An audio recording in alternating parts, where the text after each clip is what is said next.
Bonjour à toutes et à tous, ici Khalil Jebali pour ce Good Morning Market du 3 juillet 2018. Nous commençons tout de suite avec le rappel légal habituel.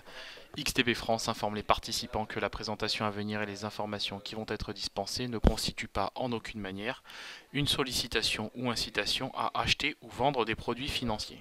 Voilà, nous commençons tout de suite avec le calendrier économique de ce mardi 3 juillet. Et vous le voyez, petite salve de statistiques économiques, mine de rien. On prendra connaissance là dans peu de temps, dans la matinée, des prix à la production en zone euro. On aura aussi les ventes au détail toujours en zone euro, donc des statistiques toujours relatives à l'inflation, statistiques évidemment de premier ordre, puisqu'elles ont un impact direct sur l'indice des prix à la consommation en zone euro.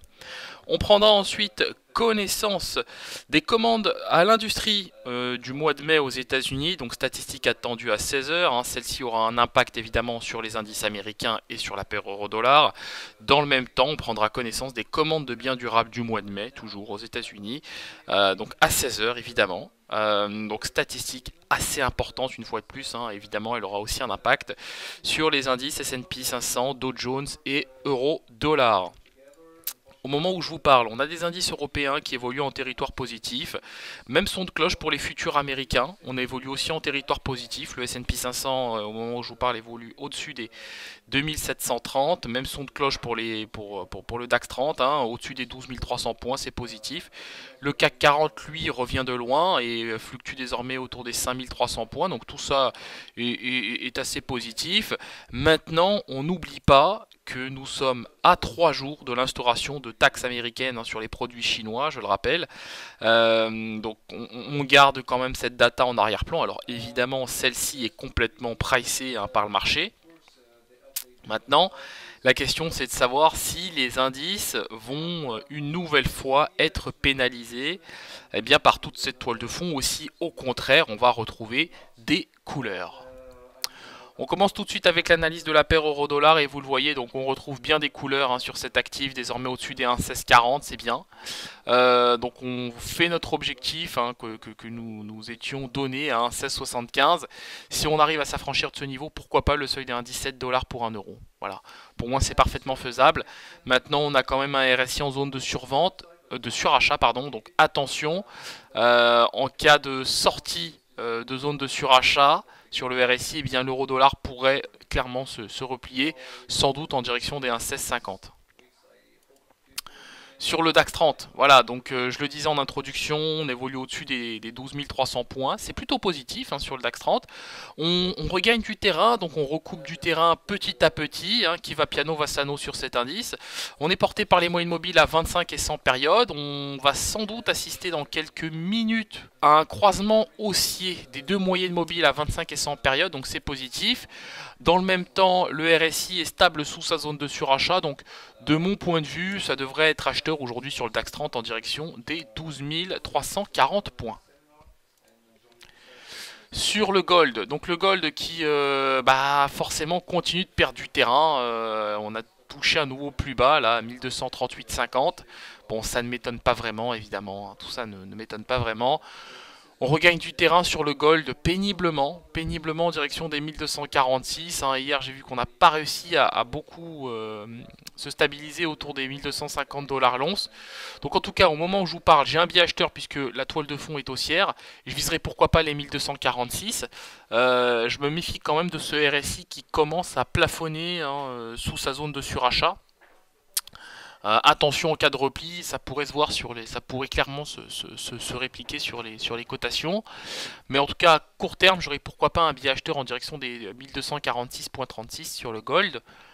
Je me méfie quand même d'un repli en direction des 1244. Sur le pétrole, et en l'occurrence le WTI, donc rien à redire, la toile de fond est haussière.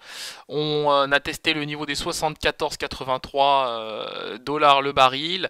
Donc là, au moment où je vous parle, on a quelques velléités baissières puisque les prix sont capés par la moyenne mobile à cette période. Néanmoins, la toile de fond est haussière car les prix sont soutenus par la moyenne mobile à 21 périodes.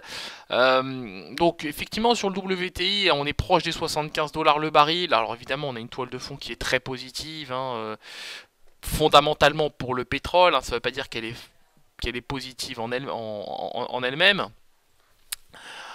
Pour l'heure, hein, je m'attends pourquoi pas à des prises de bénéfices avant la publication de l'American Petroleum Institute qui fera état ce soir eh bien, de sa première estimation des stocks de pétrole, hein, des stocks hebdomadaires de pétrole pour la semaine dernière, hein, pour la semaine arrêtée au 29 juin. Donc statistique importante, hein, en vue de celle de demain surtout. Voilà.